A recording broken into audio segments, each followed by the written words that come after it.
اعوذ باللہ من الشیطان الرجیم لا حول ولا قوة الا باللہ العلی العظیم بسم اللہ الرحمن الرحیم الحمد للہ رب العالمین وصلی اللہ علی محمد وآلہ اجمعین اما بعد۔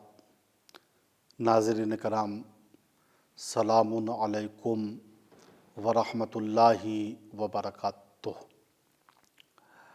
ہماری گفتگو اس سلسلے میں چل رہی تھی کہ خواب اور اس کی تعبیر کے درمیان کتنا فاصلہ ہو سکتا ہے۔ تو میں نے عرض کیا کبھی خواب اور تعبیر کے درمیان 40 سال کا فاصلہ ہوتا ہے، جیسے جناب یوسف نے 7 سال کی عمر میں بادشاہت کا خواب دیکھا تھا اور اس کی تعبیر آپ کو 47 سال کی عمر میں میسر ہوئی۔ اور کبھی خواب اور اس کی تعبیر میں 50 سال کا فاصلہ ہو جاتا ہے۔ اس کے لیے چھٹے امام نے فرمایا کہ حضور پاک نے اپنی وفات کے آخری ایام میں ایک خواب دیکھا کہ ایک کتے نے میرے خون میں منہ کو ڈال دیا ہے، اور آپ نے اس کی تعبیر یہ بیان کی کہ کربلا کے میدان میں میرے لال حسین کو میری امت کا ایک شخص شہید اور قتل کر دے گا۔ امام حسین کی شہادت 61 ہجری میں ہوئی ہے اور رسول کی وفات 11 ہجری میں ہوئی ہے، تو شہادت امام حسین اور وفات رسول کے درمیان کا فاصلہ تقریباً 50 سال کا ہے۔ رسول نے 11 ہجری میں خواب دیکھا، تعبیر 61 ہجری میں ظاہر ہوئی۔ تو اس کا مطلب یہ ہے کہ خواب اور تعبیر خواب کا فاصلہ 40 اور 50 سال کا بھی ہو سکتا ہے، لیکن اکثر خواب وہ ہوتے ہیں جن خواب اور تعبیر کے درمیان، جن خوابوں اور تعبیروں کے درمیان زیادہ فاصلہ نہیں ہوتا، کبھی 1 مہینے کا، کبھی 2 مہینے کا، کبھی 1 سال کا، اور کبھی 1 رات کا فاصلہ ہوتا ہے۔ روایت بتاتی ہے سدیر سیرفی چھٹے امام کے صحابی ہیں، آپ کے محب ہیں، آپ کے چاہنے والے ہیں۔ سدیر سیرفی میں خواب میں رسول اسلام کو دیکھا۔ سدیر سیرفی نے خواب میں رسول اسلام کو دیکھا۔ کیا دیکھا کہ حضور پاک مسجد نبوی کی محراب میں تشریف فرما ہے، آپ کے سامنے خرموں کا ایک طبق رکھا ہوا ہے، آپ خرما تناول فرما رہے ہیں۔ خرمے سدیر سیرفی کی نگاہوں میں بہت ہی رسیلے تھے، ان کا دل چاہا کہ میں بھی خرما کھاؤں۔ عالم خواب میں یہ رسول اسلام کے قریب پہنچے اور کہا یا رسول اللہ، اگر ہو سکے تو مجھے بھی خرما عطا فرمائیے۔ حضور پاک نے ایک خرما اٹھایا اور سدیر سیرفی کو دے دیا۔ سدیر سیرفی نے جب خرما کھایا تو خرما بڑا لذیذ تھا، بڑا مزیدار تھا۔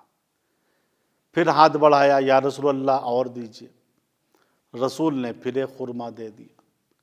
سدیر سیرفی نے پھر خرما کھایا، مزہ آ گیا۔ پھر ہاتھ بڑھا دیا، یا رسول اللہ ایک خرما اور عطا فرمائیے۔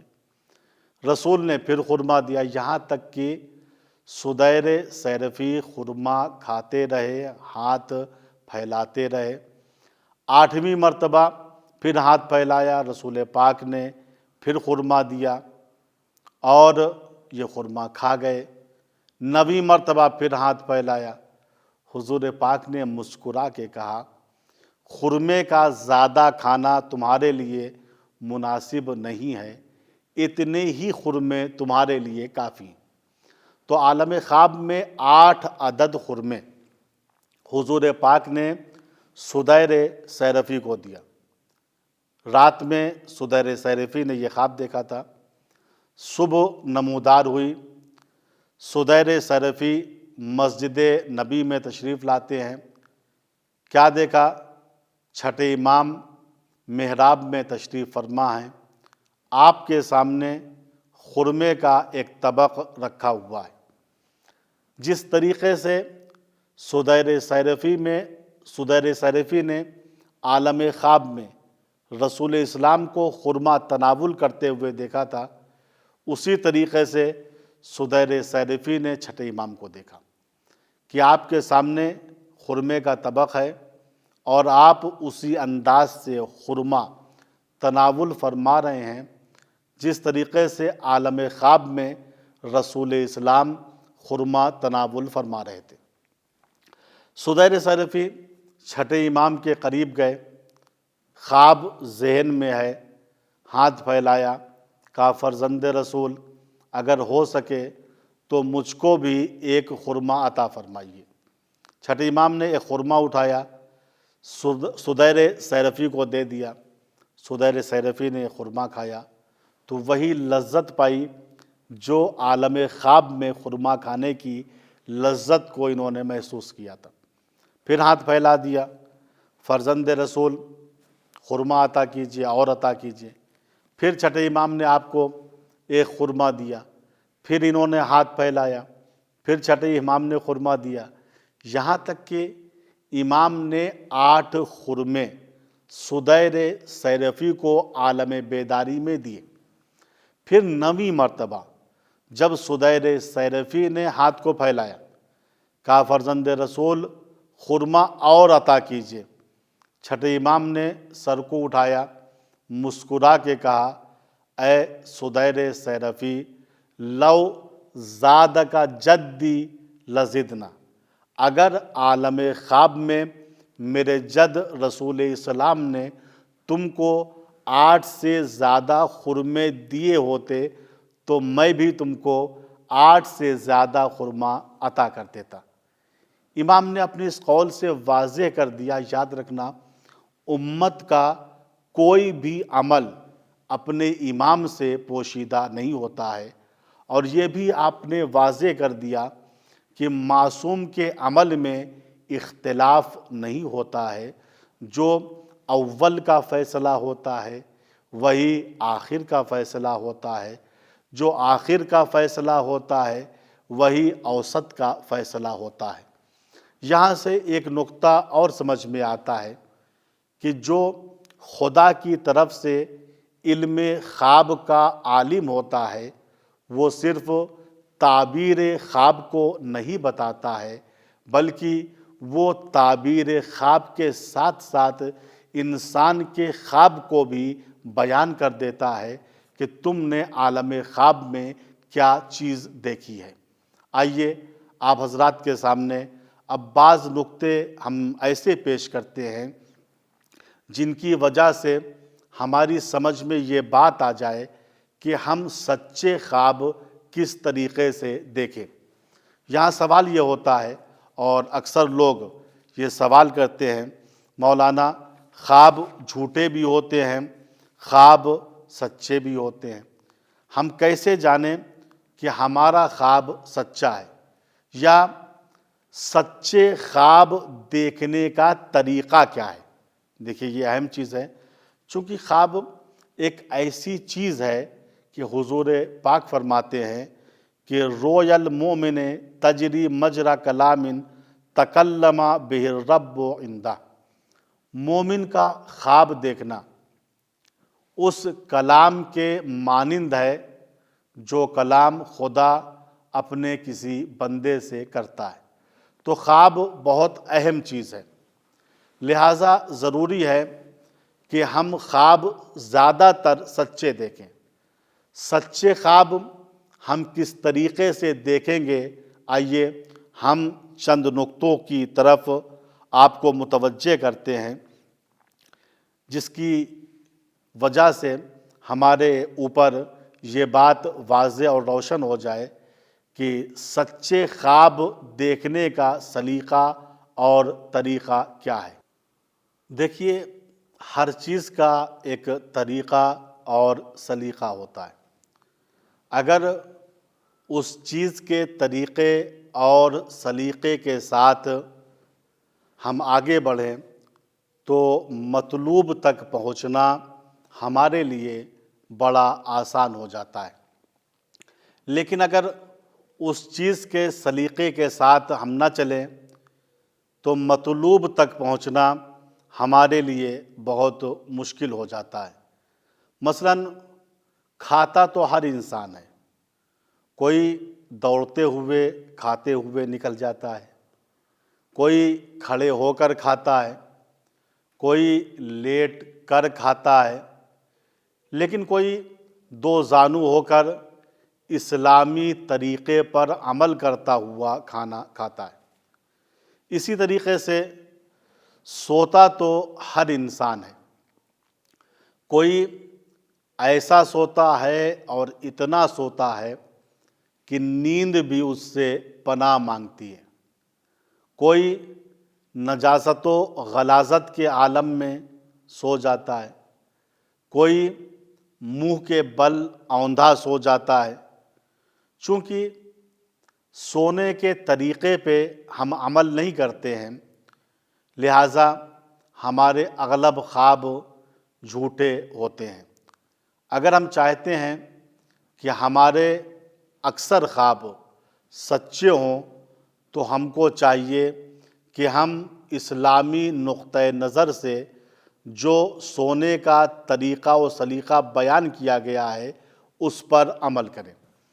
اسلامی نقطۂ نظر سے انسان کو کس طریقے سے سونا چاہیے، آئیے چند نقطوں کی طرف ہم آپ حضرات کو متوجہ کرتے ہیں۔ انسان کو چاہیے کہ با وضو سوئے، با طہارت سوئے۔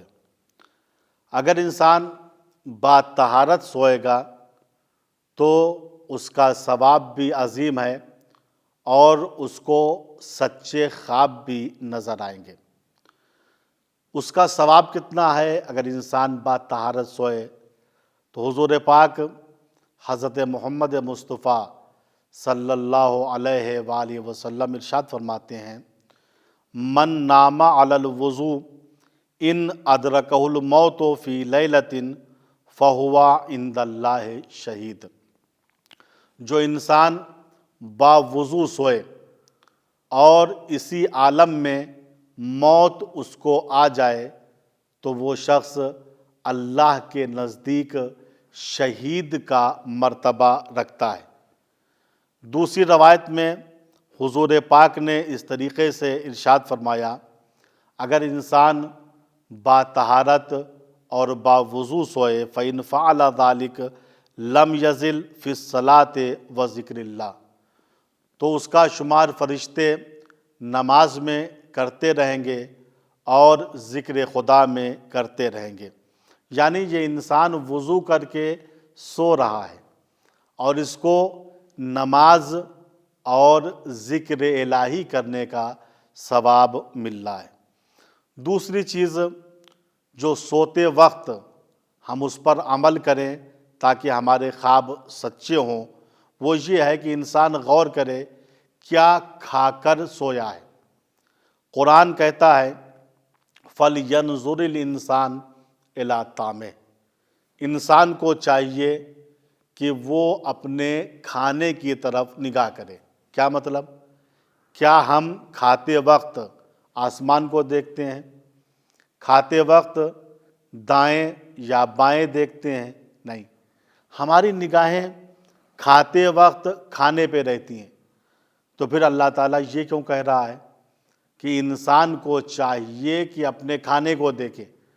اس کو منطق کی اصطلاح میں تحصیل حاصل کہتے ہیں، یعنی جو فعل ہم انجام دے رہے ہیں اس کو انجام دینے کا حکم کوئی عاقل نہیں دے سکتا۔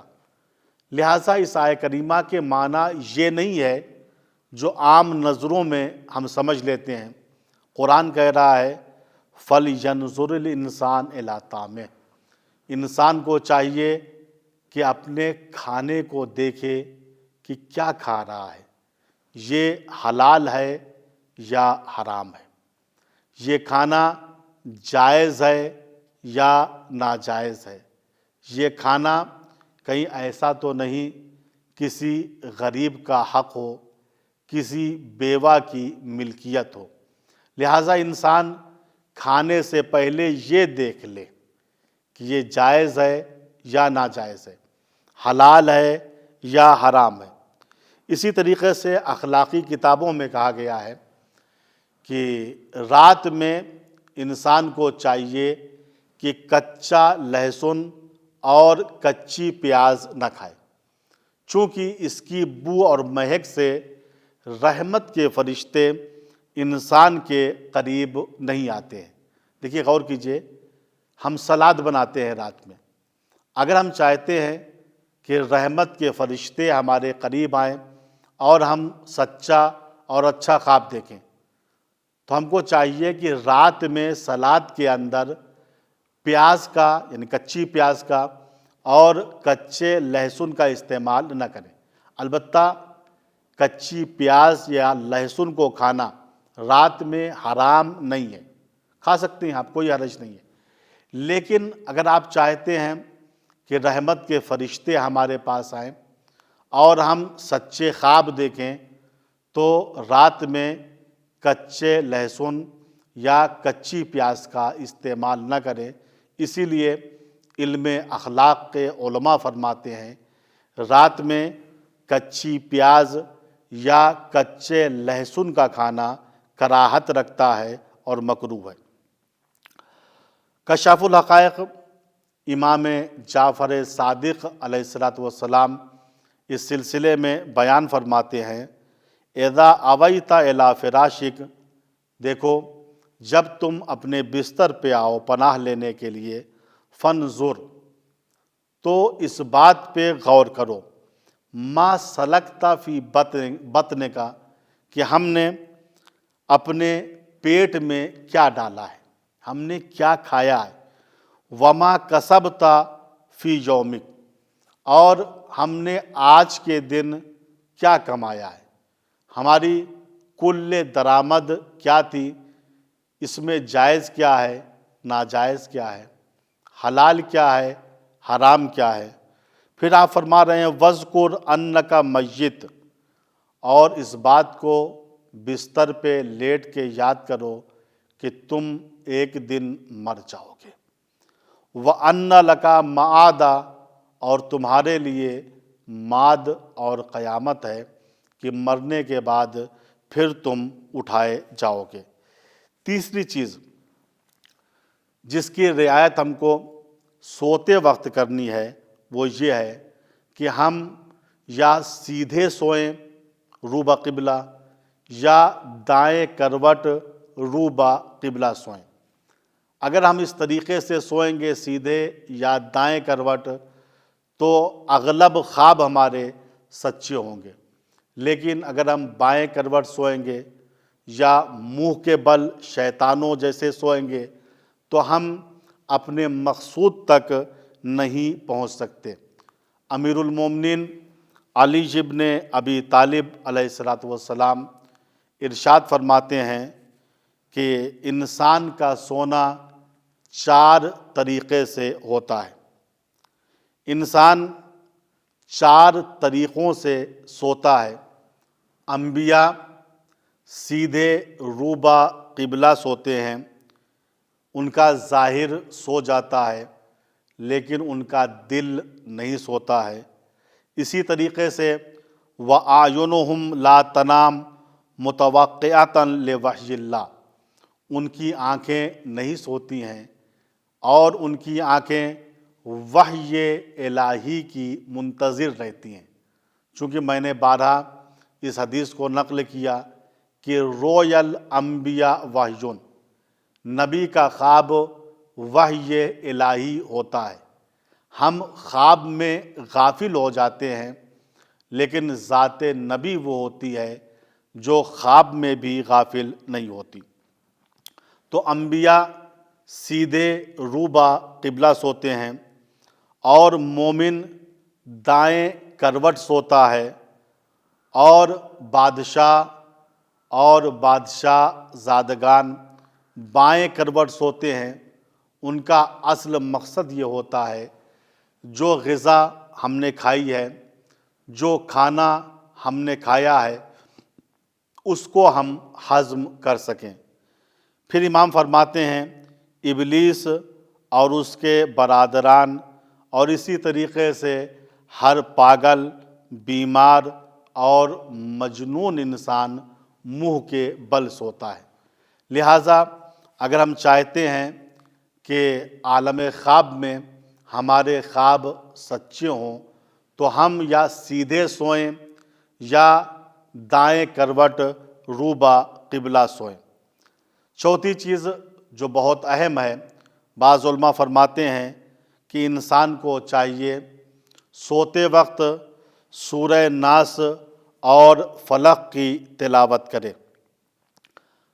اگر انسان سونے کے طریقے پر جو اسلامی طریقہ ہے اس پر عمل کرے تو اس کے اکثر خواب سچے ہوں گے۔ چونکہ ہم سوتے تو ہیں لیکن اسلامی طریقے سے ہم کو کیسے سونا ہے اس چیز پر ہم عمل نہیں کرتے ہیں، لہٰذا ہمارے اغلب خواب جھوٹے ہوتے ہیں۔ آئیے اب ہم دیکھتے ہیں کہ ہم نے خواب دیکھ لیا تو خواب دیکھنے کے بعد اس کی تعبیر کس سے پوچھیں؟ خواب کی تعبیر کا علم کس کے پاس ہوتا ہے؟ یہ ایک پوائنٹ ہے اور بہت اہم چیز ہے۔ انشاءاللہ اس کو ہم کسی جلسے میں واضح طریقے سے آپ حضرات کے سامنے بیان کریں گے۔ یہاں ایک سوال بہت اہم ہے، وہ یہ ہے کہ علم خواب کیسے حاصل ہوتا ہے؟ علم خواب حاصل ہونے کا طریقہ کیا ہے؟ دیکھیے، اس کے لیے علماء کرام نے فرمایا ہے علم خواب حاصل ہونے کے دو طریقے ہیں، ایک وہبی طریقہ ہے، ایک کسبی طریقہ ہے۔ وہبی طریقہ یعنی علم خواب ایک ایسا علم ہے جس کو خداوند متعال اپنے خصوصی بندے کو عطا فرماتا ہے۔ جیسے جناب یوسف کے بارے میں اللہ تعالیٰ نے فرمایا وَكَذَلِكَ يَجْتَبِيكَ رَبُّكَ وَيُعَلِّمُكَ مِن تَعْوِيلِ الْأَحَادِيثِ۔ اسی طریقے سے زمانہ آئندہ میں یوسف اللہ تم کو چنے گا اور تم کو خوابوں کی تعبیر کا علم عطا فرمائے گا۔ اور خود جناب یوسف نے مقام شکر میں جب بادشاہت مل گئی تو فرمایا رب قد آتیتنی من الملک، میرے پروردگار تو وہ ہے جس نے مجھ کو ملک و سلطنت عطا فرمائی ہے، وعلمتنی من تعویل الاحادیث، پروردگار تو وہ ہے جس نے مجھ کو خواب کی تعبیر کا علم عطا کیا ہے۔ یہ ہے طریقہ وہبی، اللہ جس کو چاہتا ہے عطا کرتا ہے۔ علم خواب نور یغذف اللہ فی قلب من یشاء، ایک نور ہے، اللہ جس کے دل میں چاہتا ہے اس نور کو اتار دیتا ہے۔ علم خواب حاصل کرنے کا دوسرا سلیقہ اور طریقہ کسبی ہے، یعنی آدمی قرآن و حدیث سمجھنے کے بعد اس کے جو بطون ہیں، جو باطن ہیں، اس کو مد نظر رکھے۔ اس کے ساتھ اگر اس کے پاس ذوق سلیم ہے تو وہ تعبیر خواب کے علم کو حاصل کر لے گا۔ چونکہ میں نے بارہا عرض کیا قرآن کریم میں اور معتبر روایتوں میں اس دنیا کی ساری مثالیں بیان کی گئی ہیں جو دنیا انسان کو خواب میں نظر آتی ہے۔ قرآن وہ ہے کہ ظاہرہ انیق و باطنہ عمیق، جس کا ظاہر لبھا لینے والا ہے، ہر انسان سمجھ لیتا ہے، لیکن باطنہ عمیق، اس کا باطن بہت گہرا ہوتا ہے کہ لا یعلم تاویلہ الا اللہ والراسخون فی العلم، جس کے حقیقی معنی کو یا اللہ جانتا ہے یا راسخون فی العلم جانتے ہیں، یا وہ لوگ جانتے ہیں جو راسخون فی العلم سے اپنے علم کو متصل رکھتے ہیں، اپنے علم کو حاصل کرتے ہیں راسخون فی العلم کی روایتوں سے، احادیثوں سے۔ غرض اگر انسان باطن قرآن پر نگاہ رکھے، باطن حدیث پر نگاہ رکھے، تو علم خواب بقدر ضرورت حاصل کر سکتا ہے۔ قرآن کریم میں سارے خوابوں کی تعبیر موجود ہے۔ مہدی عباسی، جو عباسی 8واں ظاہراً خلیفہ ہے، مہدی عباسی نے خواب میں دیکھا میرا چہرہ سیاہ اور کالا ہو گیا ہے۔ درباری دانش مندوں کو بلایا جو علم خواب کے ماہر تھے، ان کے سامنے اپنے خواب کو رکھا اور کہا کہ میں نے خواب میں یہ دیکھا ہے کہ میرا چہرہ سیاہ ہو گیا ہے، اس کی تعبیر کیا ہے؟ معبرین نے سر جھکا لیا اور کہا حضور ہماری سمجھ سے باہر آپ کا خواب ہے، لیکن ہمارے استاد ہیں ابراہیم کرمانی، وہ بڑے عالم قرآن ہیں، وہ اس کی تعبیر بتا سکتے ہیں۔ ابراہیم کرمانی کو بلایا گیا، ابراہیم کرمانی مہدی عباسی کے سامنے آئے، مہدی عباسی نے اپنے خواب کو بیان کیا۔ ابراہیم، میں نے خواب میں یہ دیکھا ہے کہ میرا چہرہ کالا پڑ گیا ہے۔ تو ایک مرتبہ ابراہیم کرمانی نے کہا حضور مبارک ہو، عن قریب آپ کے گھر میں لڑکی پیدا ہونے والی ہے۔ اتنا سننا تھا۔ مہدی عباسی نے کہا کیا اے عالم خواب تمہارے اس دعوے کی کوئی دلیل بھی ہے؟ تمہاری اس تعبیر کی قرآنی کوئی دلیل ہے؟ ابراہیم کرمانی نے کہا ہاں، میرے پاس قرآن سے دلیل یہ ہے۔ اللہ تعالیٰ سورہ نحل میں ارشاد فرماتا ہے وَإِذَا بُشِّرَ أَحَدُهُمْ بِالْأُنثىٰ ظَلَّ وَجْهُهُ مُسْوَدًّا وَهُوَ كَظِيمٌ، جب کسی مشرک کو اس بات کی بشارت دی جاتی ہے کہ تمہارے گھر لڑکی پیدا ہوئی ہے تو اس کا چہرہ سیاہ پڑ جاتا ہے اور وہ غصے کے گھونٹ پینے لگتا ہے۔ تو حضور قرآن سورہ نحل میں ارشاد ہو رہا ہے جب ان مشرکوں کو اس بات کی بشارت دی جاتی ہے کہ تمہارے گھروں میں لڑکیاں پیدا ہوئی ہیں تو اس مشرک کا یا تمام مشرکوں کا چہرہ کالا پڑ جاتا ہے غصے کی وجہ سے، اور غصے کی وجہ سے وہ جرعے غصہ پینے لگتا ہے، غصے کا گھونٹ پینے لگتا ہے۔ تو ابراہیم کرمانی نے کہا مہدی عباسی دیکھو قرآن کے اندر موجود ہے کہ جب مشرکوں کو اس بات کی بشارت دی جاتی ہے کہ تمہارے گھر لڑکی پیدا ہوئی ہے تو ان کا چہرہ کالا پڑ جاتا ہے، اور آپ نے عالم خواب میں یہ دیکھا ہے کہ میرا چہرہ کالا پڑ گیا، سیاہ ہو گیا ہے۔ تو قرآنی دلیل کے لحاظ سے بھی آپ کے خواب کی تعبیر یہ ہے کہ آپ کے گھر میں لڑکی پیدا ہونے والی ہے۔ یہ تعبیر مہدی عباسی کی سمجھ میں آ گئی، اور مہدی عباسی نے ابراہیم کرمانی کو 10,000 درہم بطور انعام دیے، اور چند مہینوں کے بعد جب اس کے گھر واقعاً لڑکی پیدا ہو گئی تو 1,000 دینار اس کو بطور انعام اور بھیجا۔ تو عزیزو آپ نے غور کیا کہ یہ علم خواب جس طریقے سے وہبی ہے، خدا داد ہے، اسی طریقے سے علم خواب کسبی بھی ہے۔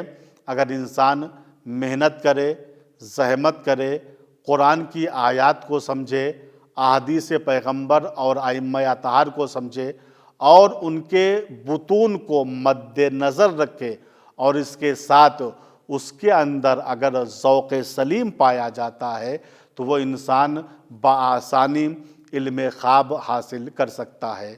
والسلام علیکم ورحمۃ اللہ وبرکاتہ۔